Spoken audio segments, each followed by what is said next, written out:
നമസ്കാരം, ഈസി അക്കൗണ്ട്സിലേക്ക് സ്വാഗതം. ഞാൻ എടുക്കാൻ പോകുന്നത് ബികോം തേർഡ് സെമസ്റ്ററിലെ അഡ്വാൻസ്ഡ് ഫിനാൻഷ്യൽ അക്കൗണ്ടിങ് എന്ന സബ്ജക്റ്റ് ആണ്. അതിൽ 4ാമത്തെ മൊഡ്യൂളായിട്ടുള്ള ബ്രാഞ്ച് അക്കൗണ്ടിങ് ആണ് നമ്മൾ എടുത്തുകൊണ്ടിരിക്കുന്നത്. അപ്പം നമ്മൾ അതിൽ ഡിപ്പെൻഡൻറ്റ് ബ്രാഞ്ചസിൻ്റെ ഡെപ്റ്റേഴ്സ് സിസ്റ്റത്തിൽ വരുന്ന 3 കാറ്റഗറിയാണ് പറഞ്ഞുകൊണ്ടിരുന്നത്. അതിൽ 3ാമത്തെ കാറ്റഗറിയുടെ തിയറി പോർഷൻ നമ്മൾ ഇതിന് മുന്നത്തെ വീഡിയോയിൽ പറഞ്ഞിരുന്നു. അപ്പോൾ ഇന്ന് അതിൻ്റെ ഒരു പ്രോബ്ലം ആണ് ചെയ്യാനായിട്ട് പോകുന്നത്. അപ്പോൾ നമുക്ക് എന്താണ് ആ മെത്തേഡ് എന്ന് നോക്കാം. Branch that receives the goods at invoice price and sells both for cash and credit. ബ്രാഞ്ചസിലേക്ക് ഗുഡ്സ് ഇൻവോയ്സ് പ്രൈസിന് അയച്ചു കൊടുക്കുകയും എന്നിട്ട് അത് ബ്രാഞ്ച് ക്യാഷും ക്രെഡിറ്റിനും വിൽക്കുകയാണെങ്കിൽ എങ്ങനെയാണ് അവിടുത്തെ ബുക്സ് ഓഫ് അക്കൗണ്ട്സുകൾ, അക്കൗണ്ടിങ് ട്രീറ്റ്മെന്റ് ഒക്കെ എങ്ങനെയാണ് എന്നുള്ള കാര്യമാണ് ഒരു പ്രോബ്ലത്തിലൂടെ പറയാനായിട്ട് പോകുന്നത്. അപ്പോൾ ഞാനിവിടെ ഇല്ലുസ്ട്രേഷൻ 7 ആണ് എടുത്തിരിക്കുന്നത്. അപ്പോൾ നമുക്ക് ഡയറക്റ്റ് ക്വസ്റ്റ്യനിലോട്ട് പോവാം.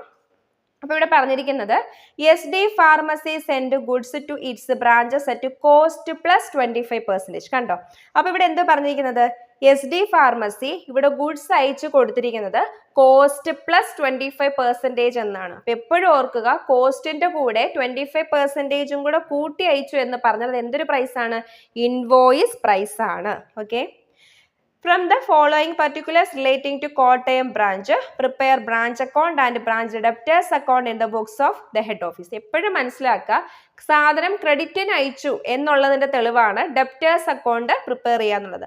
അപ്പോൾ ക്യാഷിന് മാത്രമാണ് അയച്ചെങ്കിൽ അവിടെ ഒരിക്കലും ഡെപ്റ്റേഴ്സ് അക്കൗണ്ട് വരത്തില്ല. നമ്മൾ ബ്രാഞ്ച് അക്കൗണ്ട് മാത്രം വരച്ചാൽ മതി. ക്യാഷിനും ക്രെഡിറ്റിനും വിൽക്കുന്ന കേസിലെല്ലാം നമ്മൾ 2 അക്കൗണ്ട് വരയ്ക്കണം, ഒരു ബ്രാഞ്ച് അക്കൗണ്ടും ഡെപ്റ്റേഴ്സ് അക്കൗണ്ടും. ഓക്കെ. അപ്പോൾ നമുക്കിനി ട്രാൻസാക്ഷൻസ് ഓരോന്ന് നോക്കാം. ഫസ്റ്റ് പറഞ്ഞിരിക്കുന്ന നോക്കിയേ, stock at branch on 1 January 2015 40,000. അതെന്തായിരിക്കും? ഓപ്പണിംഗ് സ്റ്റോക്ക് ആണ്. Then debtors at branch on 1 January 2015 അതെന്താണ്? ഓപ്പണിംഗ് ഡെപ്റ്റേഴ്സ് ആണ്, 24,000. ഇനി പറഞ്ഞിരിക്കുന്നത് goods send to branch during the year, ബ്രാക്കറ്റിൽ കണ്ട ഇൻവോയ്സ് പ്രൈസ് നമുക്കല്ലാതെ തന്നെ അറിയാം, കോസ്റ്റിൻ്റെ കൂടി 25% കൂട്ടിയാണ് അയച്ചത് എന്ന് പറഞ്ഞാൽ എന്താണ്? ഇൻവോയ്സ് പ്രൈസ് എന്ന് പറഞ്ഞാൽ എന്താണ്? 1,20,000 രൂപയുടെ ഗുഡ്സ് ആണ് ഇവിടെ അയച്ചു കൊടുത്തത്. ആ 1,20,000 രൂപയ്ക്ക് അകത്ത് തന്നെ എന്തുണ്ട്? പ്രോഫിറ്റ് ഉണ്ടെന്നാണ് അർത്ഥം. ഇനി ചെക്ക് സെൻഡ് ഫോർ ബ്രാഞ്ച് അല്ലേ, എക്സ്പെൻസസിന് വേണ്ടി ചെക്ക് അയച്ചു കൊടുത്ത് 20,000, cash sales 85,000, credit sales 60,000, discount allowed to debtors 2,000, bad ഡെപ്റ്റ് written off 500, goods transferred from Cochin branch 20,000, goods transferred to Thiruvalla branch 10,000, return by customers 1,500, stock at branch on 31 December 2015 എന്താണ്? Closing ആണ്, 50,000. Debtors at branch on 31 December 2015 അത് closing debtors ആണ്, 21,000. ഇനി expenses outstanding ഉണ്ട്, എത്രയാണ്? 2,000. ഇത്രയാണ് questions. അപ്പോൾ നമുക്ക് എന്ത് വരയ്ക്കാം? ആദ്യം വരയ്ക്കേണ്ടത് ബ്രാഞ്ച് അക്കൗണ്ട് ആണ്, പിന്നെ ഡെപ്റ്റേഴ്സ് അക്കൗണ്ട് വരയ്ക്കണം. നമ്മൾ മനസ്സിലാക്കേണ്ട കാര്യം, നമ്മുടെ ക്വസ്റ്റ്യനിൽ എന്ത് തന്നിട്ടില്ല? ക്യാഷ് റിസീവ്ഡ് ഫ്രം ഡെപ്റ്റേഴ്സ് എന്നൊരു സംഭവമേ തന്നിട്ടില്ല. നമ്മൾ എപ്പോഴും മനസ്സിലാക്കുക, നമ്മൾ ആദ്യം ബ്രാഞ്ച് അക്കൗണ്ട് ആണ് വരയ്ക്കുന്നതെങ്കിലും നമ്മൾ ആദ്യം കംപ്ലീറ്റ് ചെയ്യേണ്ടത് ഏതായിരിക്കണം? ബ്രാഞ്ച് ഡെപ്റ്റേഴ്സ് അക്കൗണ്ട് ആയിരിക്കണം. അതായത് നമ്മുടെ ബ്രാഞ്ച് ഡെപ്റ്റേഴ്സ് അക്കൗണ്ട് നമുക്ക് ഈ ക്വസ്റ്റ്യനിൽ തന്നിരിക്കുന്ന ഐറ്റംസ് എല്ലാം എഴുതിയിട്ട് നമുക്ക് ബാലൻസ് ഫിഗർ വരും. അങ്ങനെ വന്നാൽ നമുക്ക് തരാത്ത ഐറ്റം എന്താണോ അതായിട്ട് അത് എഴുതുക. അത് നമ്മുടെ അക്കൗണ്ടിൽ കാണിച്ചാൽ മാത്രമേ ബ്രാഞ്ച് അക്കൗണ്ട് കംപ്ലീറ്റ് ചെയ്യാൻ പറ്റൂ. അപ്പോൾ നമ്മൾ എപ്പോഴും ശ്രദ്ധിക്കേണ്ടത് എന്താണ്? ആദ്യം ബ്രാഞ്ച് അക്കൗണ്ട് തന്നെ വരയ്ക്കണം. പക്ഷേ അതിനുശേഷം ബ്രാഞ്ച് ഡെപ്റ്റേഴ്സ് അക്കൗണ്ട് വരച്ചത് കംപ്ലീറ്റ് ചെയ്തതിന് ശേഷം അതിന്റെ ബാലൻസ് ഫിഗർ കിട്ടിയതിന് ശേഷം മാത്രമേ നമ്മൾ എന്ത് ചെയ്യാവൂ? ബ്രാഞ്ച് അക്കൗണ്ട് ക്ലോസ് ചെയ്യാവൂ. ഓക്കെ. അപ്പൊ നമുക്കിനി എന്ത് ചെയ്യാം? ആദ്യം തന്നെ ബ്രാഞ്ച് അക്കൗണ്ട് വരയ്ക്കാം. അപ്പൊ നോക്കിയേ, ഇവിടെ നമ്മൾ branch account, branch debtors account വരച്ചു. നിങ്ങൾ വരയ്ക്കുമ്പം ആദ്യം ബ്രാഞ്ച് അക്കൗണ്ട് വരയ്ക്കുക, തൊട്ട് താഴെയായിട്ട് ബ്രാഞ്ച് ഡെപ്റ്റേഴ്സ് അക്കൗണ്ട് വരയ്ക്കുക. അപ്പം ഞാൻ നേരത്തെ പറഞ്ഞിരുന്നു, നമ്മൾ ബ്രാഞ്ച് അക്കൗണ്ട് ആണ് ആദ്യം വരയ്ക്കുന്നതെങ്കിലും ബ്രാഞ്ച് ഡെപ്റ്റേഴ്സ് അക്കൗണ്ട് വരച്ച് അതിന്റെ ബാലൻസ് ഫിഗർ ഉണ്ടെങ്കിൽ അത് നമുക്ക് തന്നിരിക്കാത്ത, ചിലപ്പോൾ നമുക്ക് ക്യാഷ് റിസീവ്ഡ് ഫ്രം ഡെപ്റ്റേഴ്സോ ക്ലോസിംഗ് ഡെപ്റ്റേഴ്സോ ഒന്നും തരില്ല. അപ്പൊ എന്താണോ തരാത്തത് ആ ഐറ്റമായിട്ട് എഴുതിയിട്ട് അത് നമ്മൾ എവിടെ കാണിക്കണം? ബ്രാഞ്ച് അക്കൗണ്ടിൽ കാണിക്കും. അതിനുശേഷം മാത്രമേ നമുക്ക് ബ്രാഞ്ച് അക്കൗണ്ട് ക്ലോസ് ചെയ്യാനായിട്ട് പറ്റൂ. അപ്പൊ നമുക്ക് എന്ത് ചെയ്യാം? ഓരോ ട്രാൻസാക്ഷൻസ് വായിച്ചിട്ട് ഇതിൽ ഏത് അക്കൗണ്ടിലാണ് വരുന്നത് വെച്ചാൽ അതിൽ നമുക്ക് കാണിക്കാം. അപ്പോൾ ഫസ്റ്റ് എന്താ പറഞ്ഞിരിക്കുന്നത്? Stock at branch on 1 January 2015 40,000. അതായത് അതെന്താണ്? ഓപ്പണിംഗ് സ്റ്റോക്ക് ആണ്. നമുക്കറിയാം ഓപ്പണിംഗ് സ്റ്റോക്ക് എന്ന് പറഞ്ഞാൽ ബ്രാഞ്ച് അക്കൗണ്ട് ഡെബിറ്റ് സൈഡിൽ വരേണ്ട ഐറ്റം ആണ്. To branch stock, branch stock amount എത്രയാണ്? 40,000. ഓക്കെ. അടുത്ത എന്താണ്? ബ്രാഞ്ച് ഡെപ്റ്റേഴ്സിന്റെ ഓപ്പണിംഗ് ആണ് തന്നിരിക്കുന്നത്. ഓപ്പണിംഗ് എല്ലാം ഈ സ്റ്റോക്ക് ആയാലും ശരി, ഡെപ്റ്റേഴ്സ് ആയാലും ശരി, ഇതെല്ലാം എന്താണ്? അസറ്റ് ആണ് അല്ലേ, കറണ്ട് അസറ്റ് ആണ്. അപ്പൊ അതെല്ലാം ഇവിടെ വരേണ്ടത് ഡെബിറ്റ് സൈഡിലാണ് വരേണ്ടത്. അടുത്തത് ബ്രാഞ്ച് ഡെപ്റ്റേഴ്സ്. എമൗണ്ട് എത്രയാണ്? 24,000. അപ്പൊ ഓപ്പണിംഗ് ആയിട്ടുള്ള ബ്രാഞ്ച് സ്റ്റോക്കും ബ്രാഞ്ച് ഡെപ്റ്റേഴ്സും നമ്മൾ ഇവിടെ എഴുതി, ഡെബിറ്റ് സൈഡിൽ എഴുതി. അടുത്ത് നോക്കിയേ, goods send to branch during the year 1,20,000. എന്താ പറഞ്ഞിരിക്കുന്നത്? ആ വർഷം ബ്രാഞ്ചിലേക്ക് വന്ന ഗുഡ്സ് ആണ്. അപ്പം സാധാരണഗതിയിൽ നമുക്ക് ഈ ഒറ്റ ഐറ്റേ തരത്തുള്ളൂ. എന്താണ്? ഹെഡ് ഓഫീസിൽ നിന്നും ബ്രാഞ്ചിലേക്ക് വന്ന ഗുഡ്സ് മാത്രമാണ് സാധാരണഗതിയിൽ തരുന്നത്. പക്ഷേ ഈ ക്വസ്റ്റ്യന്റെ തുടക്കത്തിൽ നമ്മൾ വായിച്ചപ്പോൾ അതിൽ പറഞ്ഞിരുന്നു goods transferred from Cochin branch ഉണ്ട്, അതുപോലെ goods transferred to Thiruvalla branch ഉണ്ട്. അപ്പം വേറൊരു ബ്രാഞ്ചിൽ നിന്ന് നമ്മുടെ ബ്രാഞ്ചിലോട്ട് ഗുഡ്സ് വന്നിട്ടുണ്ട്, അതുപോലെ നമ്മുടെ ബ്രാഞ്ചിൽ നിന്ന് മറ്റൊരു ബ്രാഞ്ചിലോട്ട് ഗുഡ്സ് പോയിട്ടുണ്ട്. അപ്പം നമ്മളുടെ ബ്രാഞ്ചിലോട്ട് വരുന്ന ഗുഡ്സ് എല്ലാം നമ്മൾ എവിടെയാണ് കാണിക്കേണ്ടത്? ഡെബിറ്റ് സൈഡിലാണ് കാണിക്കേണ്ടത്. ഓക്കെ, അപ്പം ഗുഡ്സ് സെൻഡ് ടു ബ്രാഞ്ച് എന്ന് പറഞ്ഞിട്ട് നമ്മൾ എഴുതുമ്പോൾ ഹെഡ് ഓഫീസിൽ നിന്ന് വന്നത് മാത്രമല്ല മറ്റേതെങ്കിലും ബ്രാഞ്ചിൽ നിന്ന് വന്നിട്ടുണ്ടെങ്കിൽ അതും കൂടി നമ്മൾ ആഡ് ചെയ്ത് എഴുതുക. അപ്പം നമുക്ക് എഴുതാം ഗുഡ്സ് സെൻഡ് ടു ബ്രാഞ്ച്. നോക്കിയേ, മൊത്തം എത്രയാണ്? 1,20,000 ഉണ്ട്, കൂടാതെ ഒരു 20,000 കൂടെ. അപ്പം മൊത്തം എത്രയാണ്?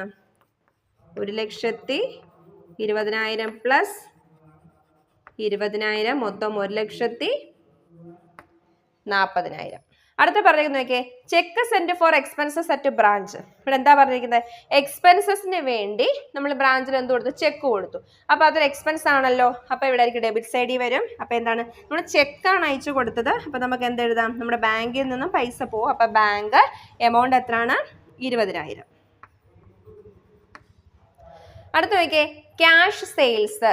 ക്യാഷ് സെയിൽസ് എന്ന് പറഞ്ഞ എന്താണ്? നമ്മളുടെ എന്താണ്? കസ്റ്റമറിൽ നിന്ന് കിട്ടിയ ക്യാഷ്. അപ്പം നമ്മൾ പഠിച്ചിട്ടുണ്ട് ഈ ഒരു സിസ്റ്റത്തിനകത്ത് ഡെയിലി കളക്ഷൻസ് അപ്പോഴപ്പോൾ തന്നെ ഹെഡ് ഓഫീസിൽ എത്തിച്ചു കൊടുക്കുക. അപ്പം ഇവിടെ എന്തായിരിക്കും? ബൈ ക്യാഷ് എമൗണ്ട് എത്ര വരേണ്ടത്? 85,000. അപ്പം നോക്കിയേ, സാധാരണഗതിയിൽ ക്രെഡിറ്റിനാണ് വിൽക്കുന്നതെങ്കിൽ എന്തും വരണം? ക്യാഷ് റിസീവ്ഡ് ഫ്രം ഡെപ്റ്റേഴ്സും വരണം. നമുക്ക് ഈ ക്വസ്റ്റ്യൻ തന്നിട്ടുണ്ടോ? ഇല്ല. അപ്പം നമ്മൾ അത് എന്ത് ചെയ്യണം? ബ്രാഞ്ച് ഡെപ്റ്റേഴ്സ് അക്കൗണ്ട് വരച്ചിട്ട് അതിൽ നിന്ന് കണ്ടുപിടിക്കണം. അപ്പം നമുക്ക് അത് എഴുതാൻ വേണ്ടിയിട്ട് ഇവിടെ സ്ഥലം ഇട്ടിരിക്കാം. ഇനി അടുത്ത് എന്താ പറഞ്ഞിരിക്കുന്നത്? Credit sales, then discount allowed to debtors, bad ഡെപ്റ്റ് റിട്ടേൺ ഓഫ്, ഇതെല്ലാം എവിടെ വരേണ്ട ഐറ്റമാണ്? ബ്രാഞ്ച് ഡെപ്റ്റേഴ്സ് അക്കൗണ്ടിൽ വരേണ്ട ഐറ്റമാണ്. അപ്പം നമുക്കിനി ബ്രാഞ്ച് ഡെപ്റ്റേഴ്സ് അക്കൗണ്ട് വരച്ചതിന് ശേഷം നമ്മുടെ ബ്രാഞ്ച് അക്കൗണ്ടിലോട്ട് വരാം. അപ്പോൾ നോക്കിയേ, ബ്രാഞ്ച് ഡെപ്റ്റേഴ്സ് അക്കൗണ്ട് സ്റ്റാർട്ട് ചെയ്യുന്നത് തന്നെ ഓപ്പണിംഗ് ഡെപ്റ്റേഴ്സ് വെച്ചിട്ടാണ്. അപ്പോൾ നമുക്ക് എഴുതാം ഓപ്പണിംഗ്. ബ്രാഞ്ച് ഡെപ്റ്റേഴ്സ് എന്ന് പറഞ്ഞാൽ ഒരു അസറ്റ് അല്ലേ ഡെപ്റ്റർ എന്ന് പറയുന്നത്. അപ്പോൾ ഓപ്പണിംഗ് അവിടെ ഡെബിറ്റ് സൈഡാണ് വരേണ്ടത്. To balance brought down, amount എത്രയാണ്? 24,000. ഡെപ്റ്റേഴ്സിനെ കൂട്ടുന്ന ഐറ്റം എല്ലാം ഡെബിറ്റ് സൈഡിൽ കാണിക്കുക, കുറയ്ക്കുന്ന ഐറ്റം എല്ലാം ക്രെഡിറ്റ് സൈഡിൽ കാണിക്കുക. അപ്പോൾ ഇപ്പം നമ്മുടെ കയ്യിൽ നിലവിൽ ഓപ്പണിംഗിൽ 24,000 ഡെപ്റ്റേഴ്സ് ഉണ്ട്. കൂടാതെ ഈ വർഷം നമ്മൾ എന്ത് ചെയ്തു? ക്രെഡിറ്റ് സെയിൽസ് നടത്തി. ക്രെഡിറ്റ് സെയിൽസ് നടത്തുമ്പോൾ വീണ്ടും ഡെപ്റ്റേഴ്സ് കൂടും. അപ്പോൾ എൻട്രി എന്തായിരിക്കും? Debtors account debtor to sales എന്നാണ്. അപ്പോൾ ഡെബിറ്റ് സൈഡിൽ ടു സെയിൽസ് എമൗണ്ട് എത്രയാണ്? 60,000. അപ്പം ഓൾറെഡി ഓപ്പണിംഗ് 24,000 ഉണ്ടായിരുന്നു. കൂടാതെ ഈ വർഷം നമ്മൾ കടത്തിന് വിറ്റു 60,000. അപ്പം നമ്മുടെ ഡെപ്റ്റേഴ്സ് 60,000 കൂടി. ഇനി നോക്കിയേ, ഇനി ക്വസ്റ്റ്യനിൽ പറഞ്ഞിട്ടുണ്ട് ഡിസ്കൗണ്ട് അലൗഡ്. നമ്മൾ എന്ത് ചെയ്തു? ഡിസ്കൗണ്ട് അനുവദിച്ചു. അപ്പം നമ്മൾ ഡെപ്റ്റേഴ്സിന് ഡിസ്കൗണ്ട് അനുവദിക്കുമ്പോൾ ഡെപ്റ്റേഴ്സിന്റെ എമൗണ്ട് കുറയല്ലേ. അപ്പം ഇവിടെ ഒരു ക്രെഡിറ്റ് സൈഡിൽ വരും ബൈ ഡിസ്കൗണ്ട്. ഡിസ്കൗണ്ട് എമൗണ്ട് എത്രയാണ്? 2,000. ഓക്കെ, ഇനി എന്താ പറഞ്ഞിരിക്കുന്നത്? ബാഡ് ഡെപ്റ്റ് റിട്ടേൺ ഓഫ്. ബാഡ് ഡെപ്റ്റ് എന്താണ്? ഡെപ്റ്റേഴ്സിനെ കുറയ്ക്കുന്ന ഐറ്റമാണ്. അപ്പം അതും ക്രെഡിറ്റ് സൈഡിൽ എഴുതുക. ബാഡ് ഡെപ്റ്റ് എമൗണ്ട് എത്രയാണ്? 500. ഇനി എന്താ പറഞ്ഞിരിക്കുന്നത്? റിട്ടേൺസ് ഉണ്ട് അല്ലേ?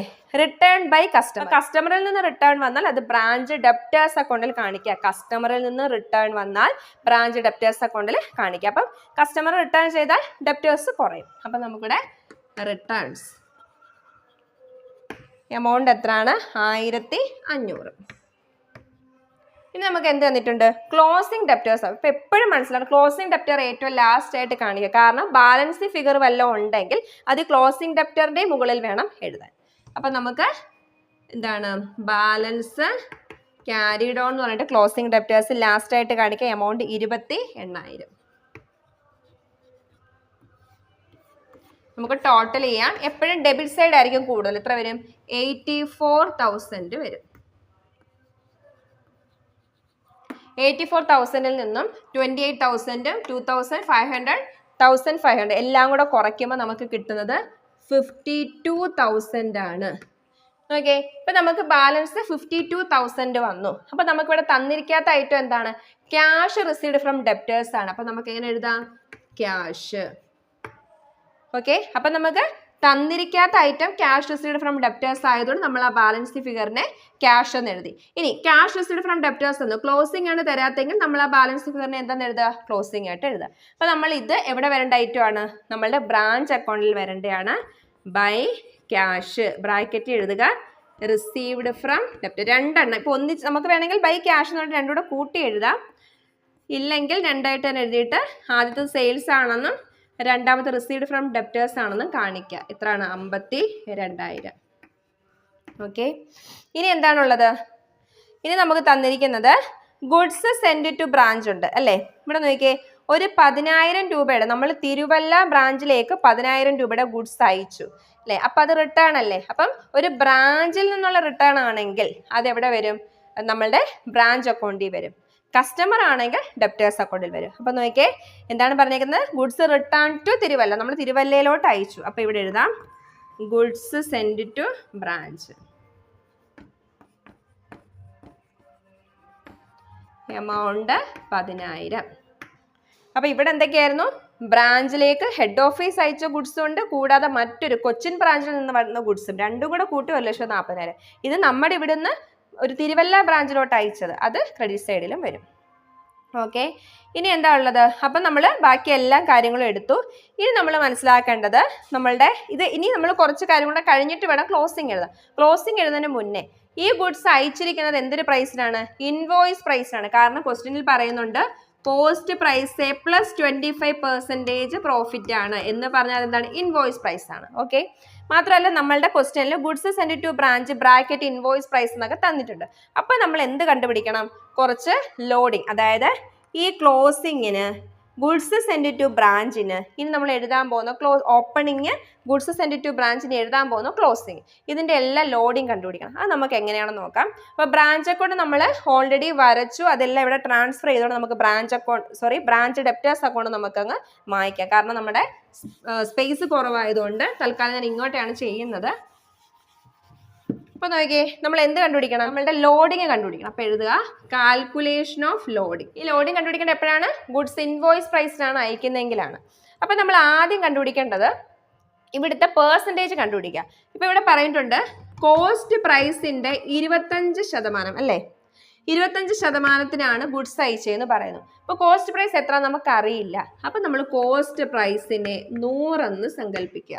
ഓക്കെ, പ്രോഫിറ്റ് എത്ര ആയിരിക്കും? അപ്പം 25 ആയിരിക്കും. അങ്ങനെയാണെങ്കിൽ ഇൻവോയ്സ് പ്രൈസ് എന്ന് പറയുമ്പോൾ 100 + 25 125 എന്ന് വരും. ഓക്കെ, അപ്പം ഇങ്ങനെയാണ് നമ്മൾ കണ്ടുപിടിക്കേണ്ടത്. എന്താണ് നമുക്ക് തന്നിരിക്കുന്നത്? Cost price. നമുക്ക് കോസ്റ്റ് പ്രൈസിൻ്റെ പ്രോഫിറ്റ് എന്നേ പറഞ്ഞിട്ടുള്ളൂ. കോസ്റ്റ് പ്രൈസ് തന്നിട്ടില്ലെങ്കിൽ കോസ്റ്റ് പ്രൈസിനെ 100 എന്ന് അസ്യൂം ചെയ്യുക. അതിനാൽ പ്രോഫിറ്റ് എത്ര ആയിരിക്കും? 25 ആയിരിക്കും. ഇൻവോയ്സ് പ്രൈസ് എത്ര വരും? കോസ്റ്റ് പ്രൈസും പ്രോഫിറ്റും കൂടെ കൂട്ടി 125 വരും. അപ്പം ഇൻവോയ്സ് പ്രൈസിനാണ് ഗുഡ്സ് അയച്ചത് എന്നുണ്ടെങ്കിൽ ഓപ്പണിംഗ് സ്റ്റോക്കിൻ്റെത്, ഗുഡ്സ് സെൻഡ് ടു ബ്രാഞ്ചിൻ്റെത്, ക്ലോസിംഗ് സ്റ്റോക്കിൻ്റെ ഇത്രയും കാര്യത്തിൻ്റെ എന്ത് കണ്ടുപിടിക്കണം? ലോഡിങ് കണ്ടുപിടിക്കണം. അപ്പം നമ്മൾ ആദ്യം കണ്ടുപിടിക്കാൻ പോകുന്നത് ഓപ്പണിംഗ് സ്റ്റോക്കിൻ്റെ ലോഡിംഗ് ആണ്. Loading on opening stock. Okay, ഇവിടെ ഓപ്പണിംഗ് സ്റ്റോക്ക് എന്ന് പറഞ്ഞാൽ എത്രയാണ്? 40,000 രൂപയാണ് അല്ലേ? 40,000 രൂപയാണ് ഓപ്പണിംഗ്. 40,000 എന്ന് പറയുന്നത് എന്തൊരു പ്രൈസാണ്? ഇൻവോയ്സ് പ്രൈസ് ആണ്. നമുക്കിവിടെ തന്നിരിക്കുന്ന 25% എന്ന് പറയുന്നത് കോസ്റ്റ് പ്രൈസിൻ്റെയാണ്. അപ്പം ഞാൻ നേരത്തെ പറഞ്ഞിരുന്നു, നമുക്ക് ഇൻവോയ്സ് പ്രൈസ് ആണ് തരുന്നതെങ്കിൽ നമ്മൾ എങ്ങനെ കണ്ടുപിടിക്കുക? 40,000 ഇൻറ്റു ഇവിടെ എത്ര ശതമാനം? 25/125 എന്ന് കണ്ടുപിടിക്കാം. അപ്പം ചെയ്യുന്ന സമയത്ത് 25/125 എന്ന് പറയുമ്പോൾ എത്ര വരും? 1/5 വരും. വെട്ടുമ്പം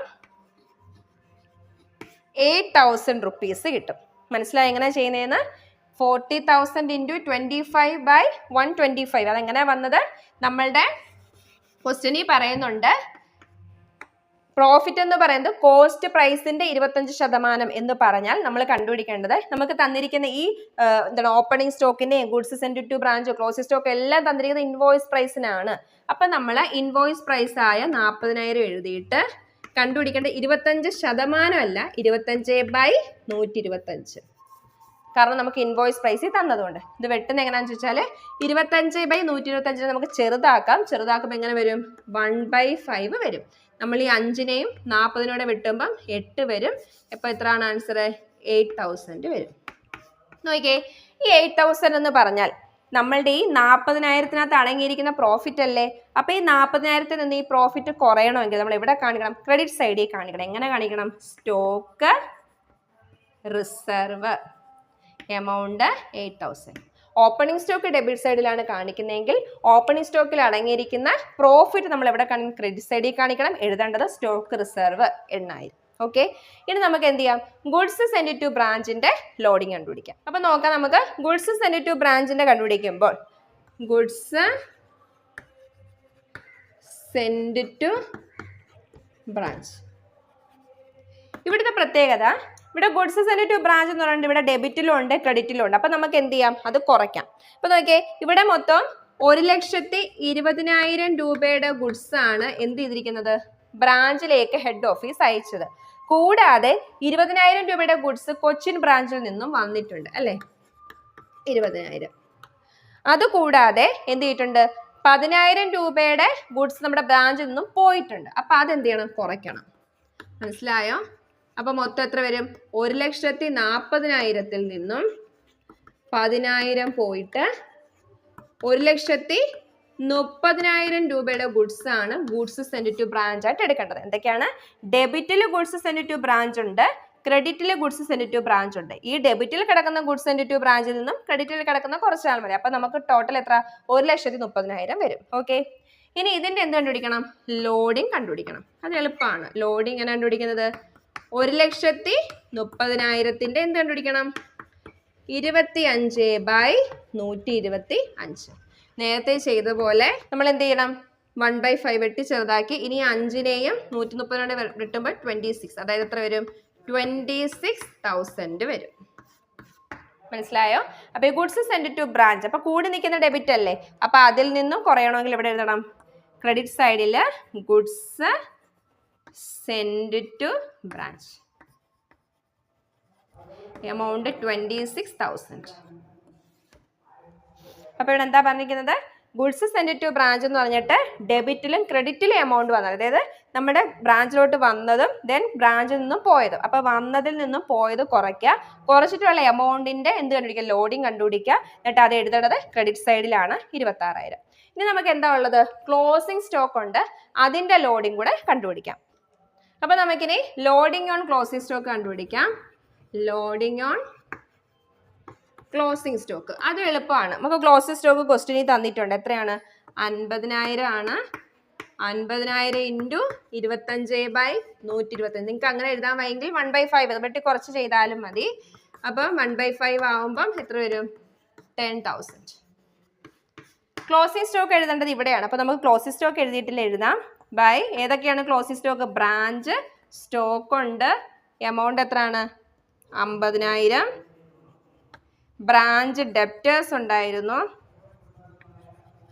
അത് എഴുതേണ്ട എവിടെയാണ്? 28,000. ക്ലോസിംഗ് അല്ലേ, ഓപ്പണിംഗ് ഡെബിറ്റും ക്ലോസിംഗ് ക്രെഡിറ്റും. നമ്മൾ ഇനി ബ്രാഞ്ച് സ്റ്റോക്കിന്റെ നമ്മൾ ലോഡിംഗ് കണ്ടുപിടിച്ചിരുന്നു, അത് എവിടെ എഴുതേണ്ടത്?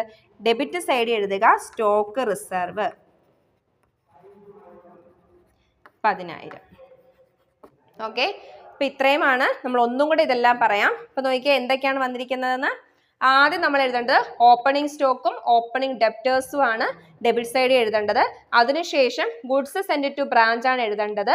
ഇവിടെ ഗുഡ്സ് സെൻഡ് ടു ബ്രാഞ്ചിനകത്ത് പറഞ്ഞിരിക്കുന്നത് ഇവിടെ 2 വട്ടം, അതായത് ഹെഡ് ഓഫീസ് അയച്ചത് കൂടാതെ മറ്റൊരു ബ്രാഞ്ചിൽ നിന്നും വന്നു, അത് രണ്ടും കൂടെ കൂട്ടിയാണ് നമ്മളിവിടെ എഴുതേണ്ടത്. പിന്നെ എക്സ്പെൻസസ് പറഞ്ഞു.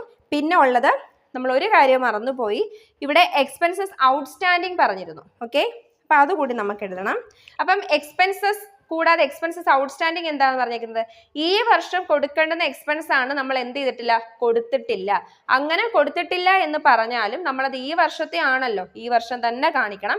എക്സ്പെൻസസ് ഔട്ട്സ്റ്റാൻഡിങ്ങും എല്ലാം ഡെബിറ്റ് സൈഡ് ആണ്. അപ്പൊ നമുക്ക് എഴുതാം എക്സ്പെൻസസ് ഔട്ട്സ്റ്റാൻഡിങ് എമൗണ്ട് എത്രയാണ്, 2000.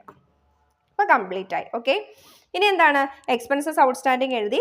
പിന്നെ ഉള്ളത് ക്രെഡിറ്റ് സൈഡ് ആണ്. എന്താണ്, ക്യാഷ് സെയിൽസും ക്യാഷ് റിസീവ്ഡ് ഫ്രം ഡെപ്റ്റേഴ്സും വരും. അല്ല, ക്യാഷ് റിസീവ്ഡ് ഫ്രം ഡെപ്റ്റേഴ്സ് നമുക്ക് തന്നിട്ടില്ലായിരുന്നു, നമ്മളതിന് ഒരു ബ്രാഞ്ച് ഡെപ്റ്റേഴ്സ് അക്കൗണ്ട് വരച്ചു, അതിലേക്ക് ഐറ്റംസ് എല്ലാം എഴുതി, അതിന്റെ ക്ലോസിംഗ് ആയിട്ടുള്ളത് നമ്മൾ ക്യാഷ് റിസീവ്ഡ് ഫ്രം ഡെപ്റ്റേഴ്സ് ആയിട്ട് എഴുതിയിട്ട് അതിവിടെ കാണിച്ചു.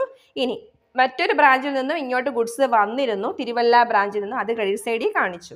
ഇനി എന്താ പറഞ്ഞിരിക്കുന്നത്, ഓപ്പണിംഗ് സ്റ്റോക്കിനകത്ത് റിസർവ് ഉണ്ടായിരുന്നു, നമ്മളത് കണ്ടുപിടിച്ചിട്ട് അത് ക്രെഡിറ്റ് സൈഡിൽ എഴുതി.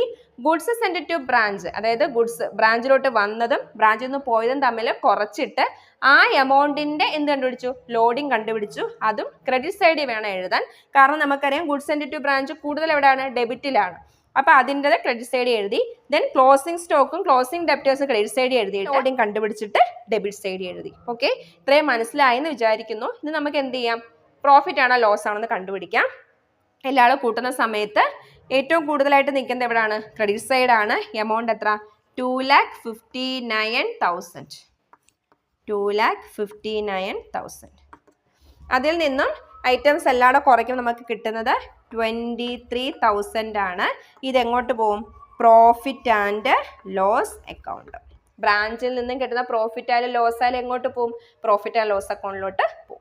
അപ്പൊ ഇത്രയേ ഉള്ളൂ. ലോഡിങ് വളരെ എളുപ്പമാണ്. ഞാൻ പറഞ്ഞതുപോലെ നമുക്ക് തരുന്നത് കോസ്റ്റ് പ്രൈസിന്റെ ഇത്ര പെർസെൻറ്റേജ് ആണ് എന്നാണ്. പിന്നെ നമുക്ക് തരുന്നത് ഇൻവോയ്സ് പ്രൈസും ആണെങ്കിൽ നമ്മൾ മനസ്സിലാക്കേണ്ടത് എത്രയാണോ തന്നിരിക്കുന്ന പെർസെൻറ്റേജ് അതേ ഡിവൈഡഡ് ബൈ 100ന്റെ കൂടെ ആ പെർസെൻറ്റേജ് കൂട്ടുന്നത് ഡിനോമിനേറ്ററിൽ വരണം. 25% ആയതുകൊണ്ട് 25/125 വരണം. ഓക്കെ, നമുക്ക് ഇൻവോയ്സ് പ്രൈസ് തന്നിട്ട് കോസ്റ്റിന്റെ പെർസെൻറ്റേജ് തരുവാണെങ്കിൽ വളരെ എളുപ്പമാണ്. പിന്നെ നമ്മൾ കണ്ടുപിടിക്കേണ്ട 3 ഐറ്റംസ് ഏതൊക്കെയാണ്, opening stock, goods send to branch, closing stock. ഈ 3 ഐറ്റത്തിന്റെ ലോഡിംഗ് കണ്ടുപിടിച്ചിട്ട് അത് എഴുതുകയും ചെയ്യണം. ഇത്രയുമാണ്. ഈ ഒരു മെത്തേഡാണ് ഏറ്റവും കൂടുതൽ ചോദിച്ച് കണ്ടിട്ടുള്ളത്. നമ്മുടെ ഈ ഒരു 3 എണ്ണത്തിൽ കുറച്ച് ഇമ്പോർട്ടൻസ് കൊടുത്ത് പഠിക്കേണ്ടുന്ന മെത്തേഡ് ഇതാണ്. അപ്പോൾ ഇതുകൂടെ ആയപ്പോൾ എന്തായി, ഡെപ്റ്റർ സിസ്റ്റം കഴിഞ്ഞു. ഇനി നമുക്ക് സ്റ്റോക്ക് ആൻഡ് ഡെപ്റ്റർ സിസ്റ്റം ആണ് അടുത്ത മെത്തേഡ്, മറ്റൊരു മെത്തേഡ്. അത് വളരെ ഇമ്പോർട്ടൻ്റ് ആയിട്ടുള്ള മെത്തേഡാണ്. അപ്പോൾ അത് നമുക്ക് അടുത്തൊരു വീഡിയോയിലൂടെ കാണാം.